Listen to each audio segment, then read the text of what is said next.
Thank you for staying with us here on KTN Prime. Now, President Uhuru Kenyatta landed in Eldoret at the beginning of this week with his deputy William Ruto to try and contain the grumbling within the Jubilee coalition. But as Mercy Kandia reports, the very visit by President Uhuru in Eldoret has generated yet another kind of complaint among the Jubilee members. It was not the usual warm reception for the Jubilee government in the North Rift on Monday, when the crowd heckled speaker after speaker, wanting to hear the voice of one man, Nandi Hills MP Alfred Keter. Wananchi, Mheshimiwa Rais, wanataka serikali yetu itimize ile ahadi ambayo tuliwaambia siku zile. The meeting turned into a platform to thrash out the ongoing grumbling within the governing coalition. And Wednesday morning, a section of leaders from Uasin Gishu County held a press briefing to lay open the aftertaste left by the president's tour of Eldoret. They should have sorted out their issues somewhere else and come and tell us what they have agreed. Because in coalitions, when they were even signing the coalition, we were not there. But now when they are disagreeing, they want to involve us. No, we are not part of the disagreement.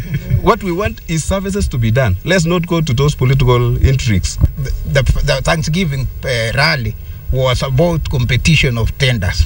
As you remember, the quick response they gave to Honorable Keter's remarks shows that there was no clear agenda for the meeting. A more successful strategy. Analysts view Monday's exchange as typical happenings of a tribal coalition. It may be true indeed that the supporters of this government who joined it on the basis of a tribal coalition are feeling shortchanged.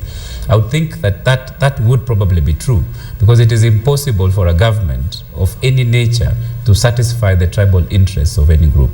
What happens is that once there's a tribal bloc that feels like they put the government in power, then they would expect that all the jobs would go to their people, whether they are qualified or not. The Jubilee team engaged in an open exchange with some leaders blaming unscrupulous businessmen for allegedly compromising of youthful members of parliament. It's not enough that they come to public rallies in Eldoret and in the Rift Valley and accuse individuals of buying members of parliament. I think if there's evidence that this has happened, then these people should be in court. Retired Major John Sei, a Kalenjin elder who attended the meetings on Monday, believes the Thanksgiving was timely and the heckling not acceptable.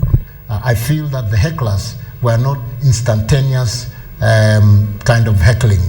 It was planned, and people were put in place so that they fulfill what they were instructed to do. During the Thanksgiving ceremony held here in Eldoret town, a section of the Jubilee leaders claimed that a part of the crowd had been hired to protest against the government, what the government then termed as cheap politics.